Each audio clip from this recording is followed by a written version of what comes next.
पदारे पड़ा बीजेपी गोष्ठी कंदल बीजेपी समर्थित नोमिनी विधायक गाड़ी उपरकू मारिले अंडा धरिले पीएसओ निधुम छेचिले विधायक समर्थक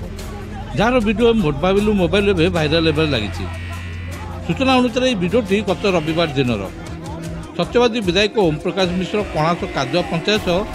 सानगरा ग्राम दलीय कार्यक्रम सारी फेरुवा बेले कादुआ बीजेपी समर्थित नोमिनी शक्तिधर प्रधान विधायक ओम प्रकाश गाड़ी उपरकू अंडामाड़ करते भाइराल होता भिडियो संपुक्त नोमिनी कलर पीएस धरता बेले विधायक समर्थक निष्ठुक माड़ मारी एपरिक नोमिनी गाड़ी को भंगारुजा कर भाइराल होगा लगी। सेपटे विधायक निर्देश में मत माड़ माराई अभियोग आनी समीर सभ्य Shaktidhar Pradhan. Bureau report the rural news.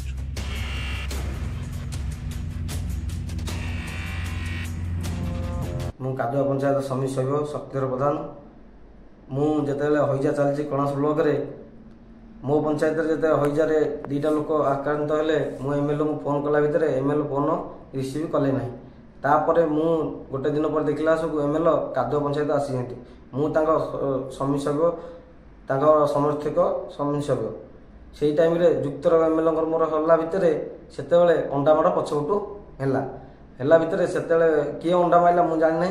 से टाइम संजीव बलिया सिंह उमा साहू मंटू सामंतराय एमाने आसी मो कालर धरी बाड़िया बाड़ी कर एमएलए से कहते गाड़ी ओह्लैकी बाड़ा हाड़ गोड़ भांगी दियो से कथा मु बुझी से पुलिस कथा मु बुझी तुम बाड़ी हाड़ गोड़ भांगी दियो एमएलए उपस्थित थवा बेले मते माड़ होइछि।